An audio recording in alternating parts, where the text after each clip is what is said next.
Nursing ভাই বোনেরা, তোমরা সবাই কেমন আছো? আজকে আমরা তোমাদের জন্য আবারও একটি নার্সিং জব নোটিফিকেশন নিয়ে এসেছি, যা কিন্তু হচ্ছে একটি সেন্ট্রাল গভর্নমেন্ট জব নোটিফিকেশন। তাই আমি তোমাদের প্রত্যেককে বলবো, তোমরা আমাদের এই ভিডিওটি সম্পূর্ণ দেখো, ফার্স্ট টু লাস্ট দেখো, তা না হলে কিন্তু বুঝতে পারবে না। এবং আজকে আমরা এই নোটিফিকেশনটি কিন্তু নিয়ে এসেছি সীমা সুরক্ষা বল থেকে, এসএসবি থেকে কিন্তু নিয়োগ করা হবে এসআই সাব ইন্সপেক্টর পদে, স্টাফ নার্স, পিউনিয়র এবং কমিউনিকেশন, এই তিনটি বিভাগে। আজকে আমরা সম্পূর্ণ বিস্তারিত জানবো, তোমাদের স্যালারি কত থাকছে, তোমাদের এজ লিমিট কত, এবং তোমরা কিভাবে আবেদন করবে, তোমাদের সিলেকশন প্রসেস তারা কিভাবে করবে, সম্পূর্ণ বিস্তারিত ইনফরমেশনটি তোমরা দেখতে আমাদের এই ভিডিওটি সম্পূর্ণ ফার্স্ট টু লাস্ট দেখো, তা না হলে কিন্তু অনেকটাই তোমরা মিস করে দেবে। আমি তোমাদের আরেকটা জিনিস বলছি, তোমরা যারা ত্রিপুরার ক্যান্ডিডেটরা আছো, তোমরা অনেকেই 100 নার্সিং অফিসার পোস্টের জন্য ইন্টারভিউ দিয়েছিলে, কিন্তু তোমাদের এখনো কোনো মেরিট লিস্ট বের হচ্ছে না। তারপর সফেদের আন্ডারে তোমরা অনেকেই ফর্ম ফিল আপ করেছো, কিন্তু রিটেন এক্সাম এখনো নেওয়া হয়নি স্টাফ নার্স এবং এসএনসিউ নার্সের, এবং তার সাথে সাথে সিএইচও স্টাফ এবং অন্যান্য নার্সিং ভ্যাকেন্সির জন্য কিন্তু তারা ইন্টারভিউ নিয়েছে, কিন্তু এখনো পর্যন্ত তারা কিন্তু কোনো আপডেট দেয়নি। তাই আমি তোমাদেরকে বলতে চাই, হয়তো তারা এই এডিসি ইলেকশনের জন্য এইগুলিকে একটু ডিলে করছে। যখনই এই এডিসি ইলেকশন শেষ হয়ে যাবে, তারপরই তারা কিন্তু আবার সেই চাকরি নেওয়ার যে প্রসেসটা তারা শুরু করে দেবে। আশা করি তোমরা সম্পূর্ণ বুঝতে পেরে গেছো, এবং আমি তোমাদেরকে বলবো, তোমরা যারা আমাদের এই কথাটা বুঝতে অসুবিধা হয়েছে, তোমরা ভিডিওটা বা ভিডিওর মধ্যে যে ভলিউমটা সেটাকে একটু হাই করে তারপর দেখো, তা না হলে কিন্তু তোমরা বুঝতে পারবে না। আমি চেষ্টা করেছি তোমাদের কাছে এই নোটিফিকেশনটা তুলে ধরার জন্য, এবং আমি তোমাদেরকে বলবো, তোমরা যারা বিভিন্ন সেন্ট্রাল গভর্নমেন্টের জন্য চেষ্টা করছো, Indian Army, Indian Navy, BSF, SSB, CISF, AIIMS, NORCET 10, আগামী দিনে কিন্তু নর্সেট 10 হচ্ছে, ঠিক আছে? তো এই সেন্ট্রাল গভর্নমেন্টের যে স্টাফ নার্স রিক্রুটমেন্ট, সেই বিষয়েও কিন্তু আমরা ইনফরমেশন দিয়ে থাকি। তোমরা সেই নোটিফিকেশনটাও কিন্তু পেয়ে যাবে আমাদের ইউটিউব চ্যানেলের পর্দায়। তাই আমি তোমাদেরকে প্রত্যেককে বলবো, তোমরা যারা নতুন আছো, এখনো আমাদের ইউটিউব চ্যানেলকে সাবস্ক্রাইব করোনি, তোমরা নিত্য নতুন জব নোটিফিকেশন পাওয়ার জন্য আমাদের ইউটিউব চ্যানেলকে এখনই সাবস্ক্রাইব করো এবং নিশ্চিত বেল আইকনে প্রেস করো। কারণ কেন, আমরা চেষ্টা করছি তোমাদের জন্য নিত্য নতুন জব নোটিফিকেশন যেন সবার প্রথমে আমরা নিয়ে আসতে পারি। তাহলে চলো দেরি না করে দেখে নিই আজকের এই নোটিফিকেশনটি, যা বের হয়েছে এসএসবি থেকে। হ্যালো বন্ধুরা, আজকের চাকরির খবর সন্ধানে আপনাদের প্রত্যেককে স্বাগত জানাই। তোমরা যারা নার্সিং পাস আউট ভাই বোনেরা ছিলে, তোমাদের জন্য কিন্তু সুবর্ণ সুযোগ। আমরা আমাদের ইউটিউব চ্যানেলের মাধ্যমে ত্রিপুরা রাজ্য সরকারের নার্সিং জব, তার সাথে সাথে সেন্ট্রাল জবেরও কিন্তু আমরা নোটিফিকেশান নিয়ে আসি। আজকের জব নোটিফিকেশানটি আমরা নিয়ে এসেছি সশস্ত্র সীমা বল এসএসবি থেকে, যা নোটিফিকেশনটি বের হয়েছে government of India, ministry of home affairs, office of the director general, সশস্ত্র সীমা বল থেকে, যেখানে বিভিন্ন পোস্টে নিয়োগ করার কিন্তু আবেদনপত্র তারা চেয়েছে। তাহলে চলুন দেখে নিই বিস্তারিত। তার আগে আমি আপনাদের প্রত্যেককে বলবো, আপনারা যারা আমাদের ইউটিউব চ্যানেলে নতুন আছেন, নিত্য নতুন জব নোটিফিকেশান পাওয়ার জন্য আমাদের ইউটিউব চ্যানেলকে এখনই সাবস্ক্রাইব করুন এবং নিচে তার বেল আইকনে প্রেস করুন। এবং এই নোটিফিকেশনটি কিন্তু বের হয়েছে 26শে মার্চ 2026, এবং এখানে যে পোস্টগুলি আলোচনা করেছে সেই পোস্টগুলি হচ্ছে: অনলাইন অ্যাপ্লিকেশন আর invited for filling up the post of sub inspector staff nurse, sub inspector pioneer এবং সাব ইন্সপেক্টর কমিউনিকেশন। এসআই পোস্টে কিন্তু তারা এখানে ডাইরেক্ট রিক্রুট করবে স্টাফ নার্স, পিউনার এবং কমিউনিকেশনের উপর, এবং এই পোস্টগুলি কিন্তু হচ্ছে সম্পূর্ণ group B non gazetted post. এবং আপনাদের প্রত্যেককে কিন্তু মিনিস্ট্রি অফ হোম অ্যাফেয়ার্স থেকে গভর্নমেন্ট অফ ইন্ডিয়া কিন্তু আপনাদের রিক্রুট করবে।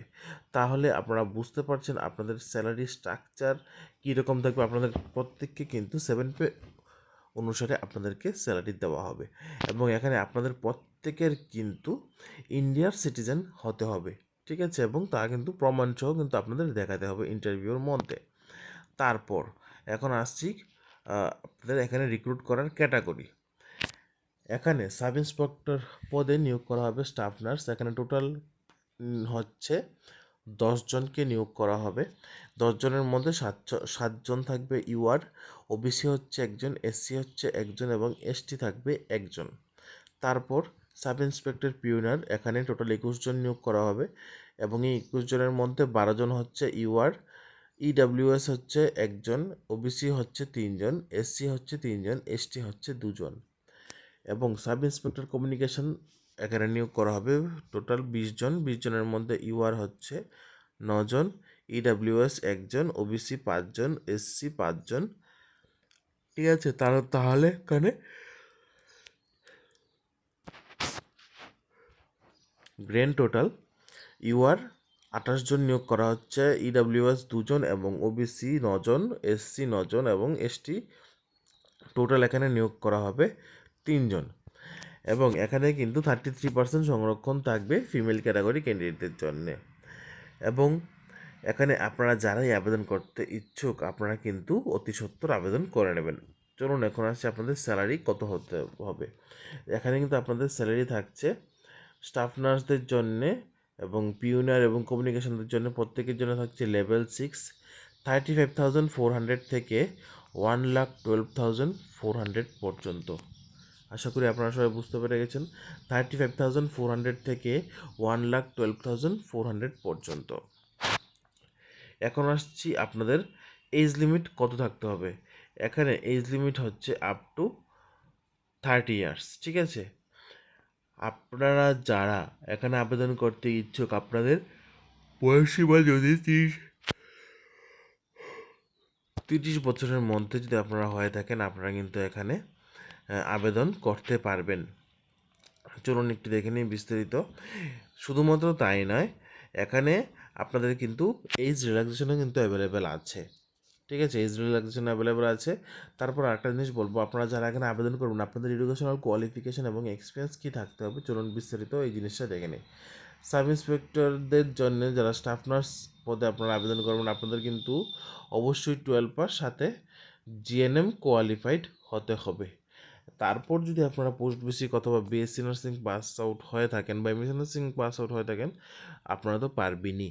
এবং সাব ইন্সপেক্টর পিউনারদের জন্য bachelor degree in civil engineering from recognized university or institute থেকে আপনাদের হতে হবে।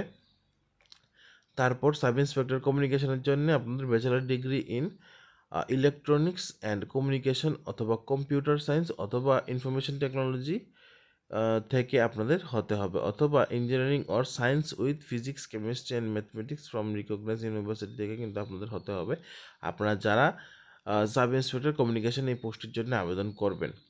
আপনাদের প্রত্যেকের জন্য কিন্তু এখানে এজ রিল্যাক্সেশন অ্যাভেলেবেল আছে। এসসি এসটিদের জন্য 5 বছর, ওবিসিদের জন্য 3 বছর, এক্স সার্ভিসম্যানদের জন্য 3 বছর এবং ডিপার্টমেন্টাল ক্যান্ডিডেটদের জন্য কিন্তু এখানে এজ রিল্যাক্সেশনের ছাড় দেওয়া আছে। তারপর এখন আসছি আরেকটি গুরুত্বপূর্ণ ইনফরমেশনের উপর। আপনারা এখানে যারাই আবেদন করবেন আপনারা কিন্তু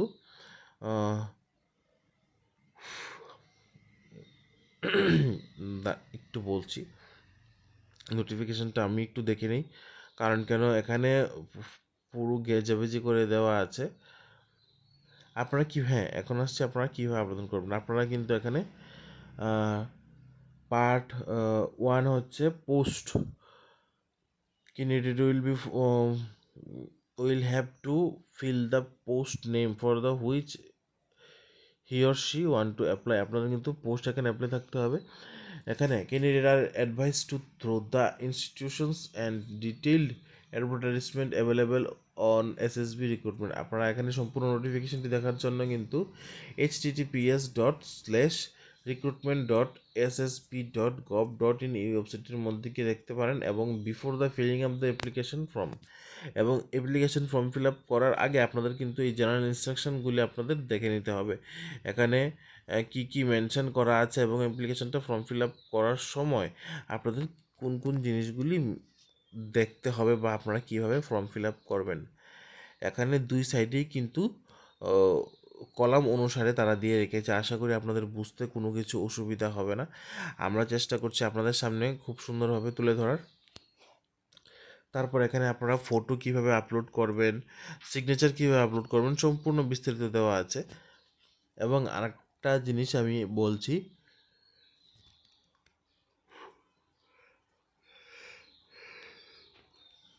আপনাদের কিন্তু কোনো ধরনের টিএ অথবা ডিএ কিন্তু দেওয়া হবে না, এবং আপনাদের অনলাইন অ্যাপ্লিকেশনের মাধ্যমে আবেদন করতে হবে। আপনাদের পেমেন্টও কিন্তু অনলাইন অ্যাপ্লিকেশন মানে অনলাইনেই করতে হবে। তারপর এখন আসছি আপনাদের কিভাবে আপনাদের রিক্রুট করা হবে। আপনাদের কিন্তু এখানে ফিজিক্যাল এফিসিয়েন্সি টেস্ট হবে, সিলেকশন প্রসেসের মধ্যে ফিজিক্যাল এফিসিয়েন্সি টেস্ট হবে, যেখানে আপনাদের পিইটি টেস্টের মধ্যে মেলদের জন্য হচ্ছে 1.6 কিলোমিটার ইন 6 মিনিট 30 সেকেন্ডের মধ্যে আপনাদের দৌড়ে যেতে হবে, এবং ফিমেলদের ক্ষেত্রে হচ্ছে 800 মিটার রেস ইন 4 মিনিটের মধ্যে কিন্তু আপনাদের দৌড়ে যেতে হবে। এখানে পিএইচডি টেস্টের মধ্যে কি কি লাগবে এখানে তারা সুন্দরভাবে দিয়ে দিয়েছে। আমি আপনাদের সামনে সম্পূর্ণ নোটিফিকেশনটি তুলে ধরার চেষ্টা করেছি, এবং পিএইচডির মধ্যে আরও কি কি প্রয়োজন আমি সুন্দরভাবে দিয়েছি, যেন আপনাদের বুঝতে কোনো ধরনের কোনো অসুবিধা না হয়। আশা করি আপনারা সম্পূর্ণ নোটিফিকেশনটা বুঝতে পেরে গেছেন। তারপর কিন্তু আপনাদের হবে রিটেন এক্সামিনেশন। রিটেন এক্সামিনেশনের জন্য হচ্ছে আপনাদের 50 মার্কস, যেখানে আপনাদের জেনারেল নলেজ, ম্যাথমেটিক্স, রিজনিং এবং জেনারেল ইংলিশ আপনাদের এক্সাম হবে। তারপর হচ্ছে টেকনিক্যাল সাবজেক্টের উপরেও কিন্তু আপনাদের এক্সাম হবে, সেখানে থাকছে 100 মার্কস, এবং মিনিমাম কোয়ালিফাইং মার্কসও কিন্তু এখানে তারা দিয়ে রেখেছে। তাহলে আমি আপনাদের প্রত্যেককে বলবো, আপনারা যারাই এখানে আবেদন করবেন, আপনারা সময় নষ্ট না করে অতি সত্বর আপনারা আপনাদের আবেদনপত্র কিন্তু সেরে নিন। আরেকটি গুরুত্বপূর্ণ তথ্য আমি আপনাদের কাছে তুলে ধরতে চাই, যা না বললে না হয়। এখানে টোটাল পোস্ট সংখ্যা হচ্ছে 51টি পোস্ট, এবং এখানে স্টাফ নার্সদের জন্য 10টি, এবং সাব ইন্সপেক্টর পিউনারদের জন্য হচ্ছে 21টি, এবং সাব ইন্সপেক্টর কমিউনিকেশনের জন্য রাখা হয়েছে 20টি পোস্ট। এবং আপনাদের এক্সাম ফিস এখানে রাখা হয়েছে ইউআর, ওবিসি এবং ইডাব্লিউএসদের জন্য 200 টাকা, এবং এসসি, এসটি এবং ফিমেল এবং এক্স সার্ভিসম্যানদের জন্য রাখা হয়েছে নো ফিস। আপনাদের কিন্তু কোনো টাকাই কিন্তু এখানে আপনাদের দিতে হবে না। লাস্ট ডেট অফ অ্যাপ্লিকেশন এখানে হচ্ছে 20 এপ্রিল, ঠিক আছে। আপনাদের কিন্তু 20 এপ্রিলের মধ্যে আপনাদের আবেদনপত্র সেরে নিতে হবে। আপনারা আশা করি সম্পূর্ণ নোটিফিকেশনটা বুঝতে পেরে গেছেন, কীভাবে নিয়োগ করা হবে, কোথায় নিয়োগ করা হবে, এবং আপনাদের সিলেকশন ক্রাইটেরিয়া কী থাকবে। তাহলে আজকের জন্য এতটুকুই।